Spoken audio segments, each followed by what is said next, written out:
Study IQ IAS, अब तैयारी हुई affordable. Life at LBSNAA. Welcome to study IQ। मेरा नाम है आदेश सिंह। एक बंद कमरा, कमरे में चारों तरफ किताबें ही किताबें, दीवारों पर लगे दुनिया भर के नक्शे और टेबल पर किताब में घुसी हुई चेयर पर बैठी एक लड़की, दुनियादारी से दूर सिर्फ आंखों में एक सपने को संजो रही है, सपना लबासना जाने का। आप लोग सोच रहे होंगे कि ये लबासना क्या है और ये लड़की इतने ध्यान से आखिर क्या पढ़ रही है। तो बता दें कि ये लड़की IAS एकेडमी यानी लबासना जाने का सपना देख रही है, जिसके लिए वो UPSC की तैयारी कर रही है। दोस्तों, UPSC CSE, जिसे देश की सबसे मुश्किल एग्जाम में से एक माना जाता है, एक ऐसी परीक्षा जिसमें बैठने की कोशिश करने वाला हर एस्पिरेंट अपने आप में बहुत ही मेहनती और लीक से हटकर कुछ अलग कर दिखाने का जज्बा रखता हो। ये वो एग्जाम है जिसे क्लियर करने के बाद एस्पिरेंट्स अपनी मंजिल के करीब पहुंच जाते हैं। हर एस्पिरेंट का यह ख्वाब होता है कि वो ट्रेनिंग के लिए Lal Bahadur Shastri national academy of administration यानी लबासना जाए। दोस्तों, अपने इसी सपने को साकार करने के लिए एस्पिरेंट्स जी जान से दिन रात एक कर मेहनत करते हैं, सिविल सर्विस का एग्जाम क्लियर करते हैं, ताकि कहीं जाकर उन्हें लबासना में ट्रेनिंग का मौका मिले।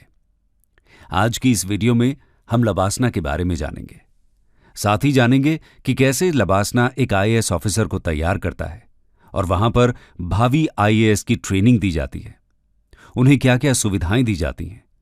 लेकिन इससे पहले जानते हैं कि आखिर इसकी शुरुआत कैसे हुई। History of LBSNAA. पहाड़ों की रानी मसूरी की खूबसूरत वादियां और वहां की मनमोहक हवाओं से हर कोई वाकिफ है। वादियों में बहने वाली हवा में जो जाता है वहीं का होकर रह जाता है। इन्हीं खूबसूरत वादियों के बीच बसा है लबासना, जहां पर जाना हर UPSC उम्मीदवार का एक सपना होता है। लबासना का गठन 15 अप्रैल 1958 को तत्कालीन केंद्रीय गृह मंत्री पंडित गोविंद वल्लभ पंत ने किया था। 15 अप्रैल 1958 को पंत ने लोकसभा में घोषणा की कि सरकार एक राष्ट्रीय प्रशासन अकेडमी स्थापित करेगी, जहां सभी नए सिविल सेवा भर्ती ट्रेनिंग कर सकेंगे। इसके बाद साल 1959 में गृह मंत्रालय ने दिल्ली में स्थित IAS प्रशिक्षण स्कूल और शिमला में स्थित IAS स्टाफ कॉलेज को मिलाकर मसूरी के चालविल एस्टेट में एक राष्ट्रीय स्तर की प्रशासन अकादमी बनाने का फैसला किया। अकादमी का नाम 2 बार बदला गया है। पहले अक्टूबर 1972 में इसका नाम बदलकर लाल बहादुर शास्त्री प्रशासन अकादमी कर दिया गया और जुलाई 1973 में इसमें राष्ट्रीय शब्द जोड़ दिया गया। अकादमी को अब वर्तमान नाम लाल बहादुर शास्त्रीय राष्ट्रीय प्रशासन अकादमी यानी लबासना के रूप में जाना जाता है। लबासना लोक प्रशासन और सार्वजनिक नीति के लिए एक सिविल सेवा संस्थान है। अकादमी का सबसे पहला काम IAS कैडर के सरकारी कर्मचारियों को पढ़ाना और group A central civil services का फाउंडेशन कोर्स कराना है। IAS ट्रेनी ऑफिसर्स अपना प्रशिक्षण पूरा करने के बाद दिल्ली के जवाहरलाल नेहरू विश्वविद्यालय से लोक प्रशासन में MA प्राप्त करते हैं। बता दें कि 1985 में LBSNAA ministry of personal, public grievances and pensions के तहत काम करता है। दोस्तों, ये तो हुई लबासना की बेसिक जानकारी। आइए जानते हैं UPSC पास करने के बाद एक एस्पिरेंट कैसे एक ऑफिसर बनने की राह यहां से शुरू करता है। LBSNAA training schedule. अकादमी में ट्रेनिंग की शुरुआत लगभग 3 महीने के फाउंडेशन कोर्स से होती है, जिसमें IAS अफसर के लिए सिलेक्टेड कैंडिडेट्स के अलावा IPS, IFS और IRS के लिए चुने गए अधिकारी भी शामिल होते हैं। इस कोर्स में बेसिक एडमिनिस्ट्रेटिव स्किल सिखाए जाते हैं, जिन्हें जानना हर सिविल सेवा अधिकारी के लिए जरूरी होता है। लबासना पहुंचने पर एकेडमी का गेट खुलते ही आपके सामने देश के दूसरे प्रधानमंत्री रहे लाल बहादुर शास्त्री जी की मूर्ति के दर्शन होंगे। साथ ही एक दीवार पर एकेडमी का आदर्श वाक्य शीलम परम भूषणम से सामना होगा। इसका मतलब है आपका चरित्र ही आपका सबसे बड़ा गुण है। इसके तुरंत बाद IAS का आदर्श वाक्य लिखा है, योगः कर्मसु कौशलम। गीता के इस सूत्र का मतलब है एक्शन में एक्सीलेंस ही योग है। अंदर जाने पर लबासना का ध्येय वाक्य लिखा मिलेगा। शायद यही लोक सेवक का उद्देश्य होना चाहिए, जो है पिछड़े और वंचित व्यक्ति की सेवा। लबासना का एकेडमी सॉन्ग एक बंगाली सॉन्ग है जिसे प्रख्यात बंगाली संगीतकार, गीतकार और गायक अतुल प्रसाद सेन ने कंपोज किया है। वे एक सफल वकील, परोपकारी, सामाजिक कार्यकर्ता, शिक्षाविद और साहित्यकार थे। इस सॉन्ग को राजेश्वर प्रसाद के कार्यकाल के दौरान अकेडमी द्वारा अपनाया गया था, जो 11 मई 1973 से 11 अप्रैल 1977 तक अकेडमी के निदेशक थे। बात करें अगर फाउंडेशन कोर्स की, तो यहां दिन की शुरुआत सुबह 6 बजे से ही हो जाती है। सुबह सुबह ही सभी अधिकारियों को पीटी के लिए एक ग्राउंड में इकट्ठा होना पड़ता है और उसका रिपोर्टिंग टाइम सुबह 5:55 होता है। पीटी के उस्ताद पीटी टाइम को लेकर बहुत ही सख्त होते हैं। पीटी के लिए अगर आप लेट होते हैं तो आपको ग्राउंड के एक्स्ट्रा चक्कर लगाने पड़ते हैं। दोस्तों, ग्राउंड में आने से पहले भी बहुत नियम होते हैं। ग्राउंड में आने से पहले आपको प्रेजेंटेबल लगना पड़ता है। एकेडमी में ट्रेनिंग ऑफिसर्स को केवल फॉर्मल ड्रेस पहनने की ही अनुमति दी जाती है। यहां तक कि मेस में खाने के लिए भी ड्रेस कोड निर्धारित किया गया है। क्लासरूम के ड्रेस कोड में मेल ऑफिसर्स को क्लीन शेव के साथ, गर्मी के मौसम में नेकटाई के साथ फुल स्लीव शर्ट और पैंट्स पहनना अनिवार्य है, और सर्दी के मौसम में नेकटाई के साथ फुल स्लीव शर्ट, जैकेट और पैंट्स पहनना अनिवार्य है। इसी के साथ साथ लेदर शूज भी अनिवार्य हैं। वहीं फीमेल ट्रेनिंग ऑफिसर्स के लिए sari, salwar kameez, churidar kurta, western business suit, official जूते, सैंडल के साथ पहनना अनिवार्य है। दोस्तों, सभी ऑफिसर्स को मेस में खाना खाते समय भी इसी ड्रेस कोड का पालन करना होता है। इसके अलावा अपने रूम के बाहर कोई भी ऑफिसर बाथरूम स्लीपर या सैंडल पहनकर नहीं घूम सकता। ऐसा करने पर दंड का भुगतान करना पड़ता है। यानी कहने का मतलब यह है कि एक ऑफिसर को किसी भी वक्त, चाहे वो सुबह के 6 बज रहे हों, ऑफिसर ही दिखना चाहिए। पीटी के बाद आप 7 बजे तक कमरे में आते हैं। ठंड को भूलकर आपको 8:30 बजे तक किसी भी हाल में मेस तक नाश्ते के लिए पहुंचना होता है, और किसी भी हाल में 9 बजे तक आपको क्लास में पहुंचना होता है। और अगर आप क्लास में पहुंचने में लेट हो जाते हैं तो अगले दिन आपको पीटी में एक्स्ट्रा राउंड कराकर सजा भुगतनी पड़ती है। 9 से 5 बजे तक आपकी लगातार क्लास होती है। इस दौरान लगभग 6 से 7 क्लास होती है। हर क्लास 55 मिनट की होती है। यदि कल्चरल एक्टिविटी होती हैं तो उन्हें रात के खाने के समय से पहले डिसाइड किया जाता है, जो कि रात 8 बजे होता है।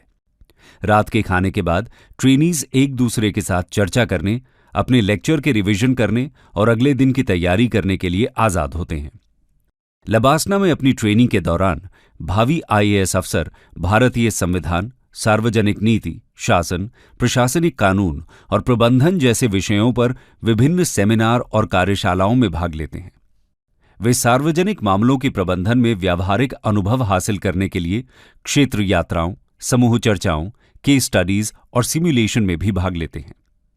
ट्रेनिंग के दौरान एकेडमी के अंदर कुछ खास एक्टिविटीज कराई जाती हैं, जिसमें मेंटल और फिजिकल मजबूती मिलती है, जैसे singing, dancing, debating, theatre, DJ night. List बहुत लंबी है। वीकेंड पर ट्रैकिंग के लिए जाना होता है। ट्रैक नए दोस्त बनाने के लिए एक बहुत अच्छी अपॉर्चुनिटी होती है, जहां पर आपको अपने माइंड को फ्रेश करने का मौका मिलता है। 1 महीने के कोर्स के बाद ट्रेनीज को अलग अलग ग्रुप में बांटा जाता है और 1 हफ्ते के लिए हिमालयन ट्रैक पर भेजा जाता है। यह हर ट्रेनी के लिए जरूरी होती है। खराब मौसम, अपर्याप्त आवास, सीमित भोजन आदि जैसी कठोर परिस्थितियों में सर्वाइव करने की स्किल डेवलप करना इसका गोल होता है। इसके अलावा सभी अफसरों के लिए इंडिया डे का आयोजन किया जाता है, जिसमें सभी को अपने अपने राज्य की संस्कृति का प्रदर्शन करना होता है। इसमें सिविल सेवा अधिकारी पहनावे, लोक नृत्य या फिर खाने के जरिए देश की विविधता में एकता दिखाते हैं। सबसे खास एक्टिविटी है विलेज विजिट। इस दौरान अफसरों को देश के किसी सुदूर पिछड़े गांव में जाकर 7 दिन रहना होता है। वहां पर ट्रेनी को मौका मिलता है कि वो गांव के लोगों के अनुभव और उनकी समस्याओं को महसूस कर सकें। गांव में स्कूल, अस्पताल, पंचायत, राशन की दुकान, सबके काम करने के सिस्टम को गहराई से समझ सकें। इस विजिट का उद्देश्य गांव की जिंदगी के हर पहलू को बारीकी से समझना होता है। ऐसा इसलिए किया जाता है ताकि उन्हें प्रत्यक्ष जानकारी दी जा सके। ये आगे चलकर उनके करियर में काफी मदद करती है। 3 महीने का फाउंडेशन कोर्स खत्म होने के बाद आईएएस को छोड़कर बाकी अन्य सिविल सर्विसेज के कैंडिडेट्स अपने आगे की ट्रेनिंग के लिए अपनी अपनी एकेडमी में चले जाते हैं। जैसे कि भारतीय विदेश सेवा के अधिकारियों के लिए नई दिल्ली में सुषमा स्वराज विदेश सेवा संस्थान, भारतीय पुलिस सेवा के अधिकारियों के लिए हैदराबाद में सरदार वल्लभ भाई पटेल राष्ट्रीय पुलिस अकादमी, भारतीय वन सेवा के अधिकारियों के लिए देहरादून में इंदिरा गांधी राष्ट्रीय वन अकादमी और भारतीय राजस्व सेवा के लिए फरीदाबाद में राष्ट्रीय सीमा शुल्क अप्रत्यक्ष कर और नारकोटिक्स अकादमी खोली गई है। लबासना में सिर्फ ट्रेनी आईएएस ऑफिसर्स रह जाते हैं। इसके बाद आईएएस की प्रोफेशनल ट्रेनिंग शुरू होती है। इसमें एडमिनिस्ट्रेशन और गवर्नेंस के हर सेक्टर पर मॉड्यूल होते हैं। इस दौरान education, health, energy, agriculture, industry, rural development, Panchayati Raj, urban development, social sector, वन, कानून व्यवस्था, महिला एवं बाल विकास, ट्राइबल डेवलपमेंट जैसे सेक्टर्स पर देश के जाने माने एक्सपर्ट और सीनियर ब्यूरोक्रेट क्लास लेने आते हैं। ट्रेनिंग के दौरान उस प्रदेश की भाषा भी सिखाई जाती है जो जिंदगी भर की सर्विस के लिए अलॉट किया गया है। जैसे अगर उत्तर प्रदेश के एक निवासी अफसर को तमिलनाडु कैडर अलॉट हुआ है तो उसे एकेडमी में बाकी विषयों के साथ तमिल भाषा सिखाई जाती है। इसी तरह अगर किसी कर्नाटक के अफसर को असम मिला है तो उसके लिए असमिया भाषा सीखना अनिवार्य है। ऐसा इसलिए किया जाता है क्योंकि एक डीएम के पास सैकड़ों लोग अपनी समस्याएं लेकर आते हैं। उनसे उन्हीं की भाषा में बात किए बिना न तो आप उनकी दिक्कतें सुलझा सकते हैं और न ही आप उनका भरोसा जीत सकते हैं। प्रोफेशनल ट्रेनिंग का एक बेहद अनूठा और दिलचस्प हिस्सा है विंटर स्टडी टूर। ये भारत दर्शन के नाम से ज्यादा मशहूर है। 2 महीने की विंटर स्टडी टूर के बाद फिर से एकेडमी में पढ़ाई होती है। प्रोफेशनल ट्रेनिंग की पढ़ाई के बाद एग्जाम होता है। 1 साल की एकेडमिक ट्रेनिंग और फिर 1 साल की फील्ड ट्रेनिंग पूरी करने के बाद जेएनयू की तरफ से पब्लिक मैनेजमेंट में मास्टर्स की डिग्री दी जाती है। इसके बाद ऑफिसर्स निकल पड़ते हैं 1 साल की ऑन जॉब प्रैक्टिकल ट्रेनिंग के लिए एक नए राज्य की ओर, जहां आप जिंदगी में शायद पहली बार जा रहे होते हैं। इसी राज्य में आपको अपनी जिंदगी के ज्यादातर साल बिताने होते हैं। दोस्तों, ये पोस्ट दूर से जितना आकर्षक और ताकतवर दिखता है, करीब से ये उतना ही मुश्किल और चुनौतियों से भरपूर है। अकेडमी ने 2007 में भारतीय प्रशासनिक सेवा के अधिकारियों के लिए मिड करियर ट्रेनिंग प्रोग्राम भी आयोजित करना शुरू किया। अकेडमी शासन और लोक प्रशासन के विभिन्न पहलुओं में कई शॉर्ट टर्म ट्रेनिंग प्रोग्राम भी आयोजित करती है। अकेडमी को कई रिसर्च सेंटर्स द्वारा शासन और लोक प्रशासन के क्षेत्रों में रिसर्च में सहायता प्रदान की जाती है। उनमें से कुछ को स्वायत्त दर्जा प्राप्त है। अकादमी का सबसे महत्वपूर्ण रिसर्च सेंटर एक कार्यकारी निदेशक की अध्यक्षता में नेशनल एडमिनिस्ट्रेटिव रिसर्च इंस्टीट्यूट है। अकादमी में disaster management centre, centre for rural studies, gender centre और रूरल क्रेडिट सेंटर भी हैं। दोस्तों, यहां आपने समझा कि एक ट्रेनी लबासना में कैसे अपनी दिनचर्या को पूरा करता है। आइए जानते हैं लबासना में कौन कौन सी सुविधाएं मिलती हैं। Facilities eight LBSNAA. अकेडमी में ओटी को ट्रेनिंग के दौरान कई तरह की सुविधाएं भी दी जाती हैं। वहां पर स्पेशियस और well equipped lecture halls, library, conference halls, auditorium, mess, living accommodation, sports complex, medical facilities, computer lab, internet facilities के साथ बैंक और पोस्ट ऑफिस की सुविधा भी मौजूद है। 189 एकड़ में फैले इस अकादमी में 6 प्रमुख परिसर हैं। चालविल में मुख्य अकादमी परिसर, इंदिरा भवन परिसर, ग्लेन मायर एस्टेट, हैप्पी वैली परिसर, पोलो ग्राउंड और मॉनेस्ट्री एस्टेट। साल 1984 में तत्कालीन चालविल परिसर की मुख्य इमारत आग में नष्ट हो गई थी। हालांकि अकादमी के मुख्य परिसर के अंदर कुछ इमारतों में अभी भी इसकी पुरानी आर्किटेक्चर देखी जा सकती है। साल 1991 में एक भूकंप में महिलाओं का जीबी पंत ब्लॉक क्षतिग्रस्त हो गया था और इन 2 स्थलों पर 2 नई इमारतें अर्थात ध्रुवशिला और कालिंदी गेस्ट हाउस को बनाया गया। लबासना में ओटी को शिक्षण से संबंधित सभी तरह की सुविधाएं दी जाती हैं। अकेडमी में 4 मुख्य भवन हैं: कर्मशिला, ध्रुवशिला, ज्ञानशिला और आधारशिला। कर्मशिला में lecture hall, officers mess, library और ऑफिसर्स लाउंज भी हैं। फैकल्टी ऑफिसेज और एडमिनिस्ट्रेटिव ऑफिसेज ध्रुवशिला और ज्ञानशिला में स्थित हैं। ज्ञानशिला में कुछ क्लासेस भी हैं। आधारशिला में एक कंप्यूटर लैब और कुछ क्लासरूम भी हैं। शॉर्ट टर्म कोर्स और सेमिनार्स के लिए एकेडमी के पास मेन कैंपस के पास ही इंदिरा भवन कॉम्प्लेक्स है, जो मेन कैंपस से 1 किलोमीटर की दूरी पर स्थित है। दोस्तों, एकेडमी अपने सभी ट्रेनीज और कोर्स पार्टिसिपेंट्स को रहने की सुविधा प्रदान करती है। न्यू रिक्रूट्स के लिए यहां पर गंगा, कावेरी और नर्मदा नामक 3 हॉस्टल हैं। लबासना के सभी हॉस्टल के कमरों में सेंट्रल हीटिंग, टेलीविजन और टेलीफोन्स दिए जाते हैं। Mid career training programme participants को सिल्वरवुड, हैप्पी वैली, महानदी और वैली व्यू एग्जीक्यूटिव हॉस्टल्स में रखा जाता है। सभी हॉस्टल्स में common lounges, audio visual equipment, modern laundromats और कॉमन रिक्रिएशनल एरियाज हैं। विजिटिंग फैकल्टी को कालिंदी गेस्ट हाउस में रखा जाता है। एकेडमी के पास ब्रह्मपुत्र आवास बिल्डिंग में फेलोज और एडजंक्ट फैकल्टी के लिए स्टूडियो अपार्टमेंट भी हैं। लबासना में स्पोर्ट्स कॉम्प्लेक्स की सुविधा दी गई है, जहां पर ट्रेनी को एकेडमी में athletics, football, cricket, tennis, badminton, squash, volleyball, basketball, yoga, table tennis, billiard सहित दूसरे खेलों की सुविधाएं भी हैं। इसमें वेट ट्रेनिंग और एरोबिक फिटनेस इक्विपमेंट से संपन्न एक मॉडर्न जिम्नेजियम है। इसके साथ ही यहां रेसकोर्स और पोलो ग्राउंड भी मौजूद है, जिसे 1904 में एक पहाड़ी से काटकर बनाया गया था। एकेडमी ही घोड़ों के अपने अस्तबल का रखरखाव करती है। इसके अलावा self defence, shooting, rock climbing, archery आदि की भी ट्रेनिंग दी जाती है। एकेडमी में ओटी के खाने पीने का भी पूरी तरह से ख्याल रखा जाता है। यहां की ऑफिसर्स मेस एकेडमी के भीतर की एक सम्मानित संस्थान है। प्रोबेशनर्स द्वारा संचालित ये स्थान प्रोबेशनर्स के बीच सार्वभौमिक भाईचारे और बंधुत्व की भावना को बढ़ावा देने का प्रयास करता है। ये फॉर्मल और इनफॉर्मल गेट टुगेदर फंक्शंस की जिम्मेदारी लेता है।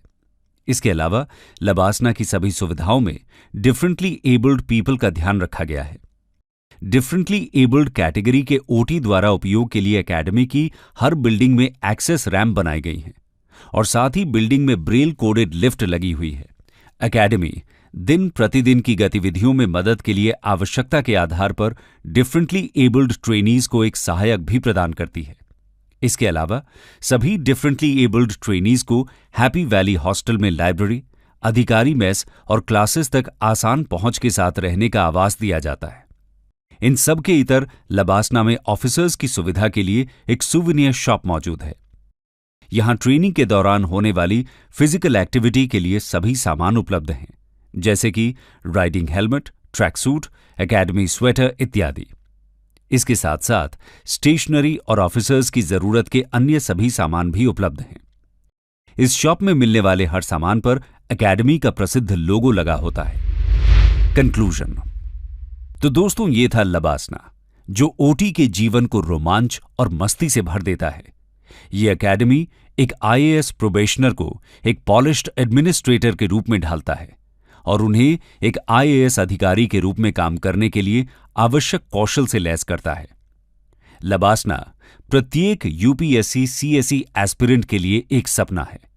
वो वहां पहुंचने के लिए बहुत मेहनत करते हैं। जाते जाते आपको एक आश्चर्यजनक तथ्य बता दें, जिसके बारे में अधिकांश लोगों को नहीं पता, कि लबासना में न केवल भारतीय सिविल सर्वेंट्स बल्कि बांग्लादेश, भूटान, मालदीव्स और म्यांमार के कुछ सिलेक्टेड सिविल सर्वेंट्स की भी ट्रेनिंग होती है। ये सभी अंतर्राष्ट्रीय सिविल सेवक अपने भारतीय समकक्षों के साथ पहले 3 महीने के फाउंडेशन कोर्स प्रशिक्षण में भाग लेते हैं। दोस्तों, लबासना का ये सफर आपको कैसा लगा और क्या आपका भी ड्रीम यहां पहुंचने का है? हमारे साथ कमेंट सेक्शन में जरूर शेयर करें। स्टडी IQ IAS, अब तैयारी हुई अफोर्डेबल।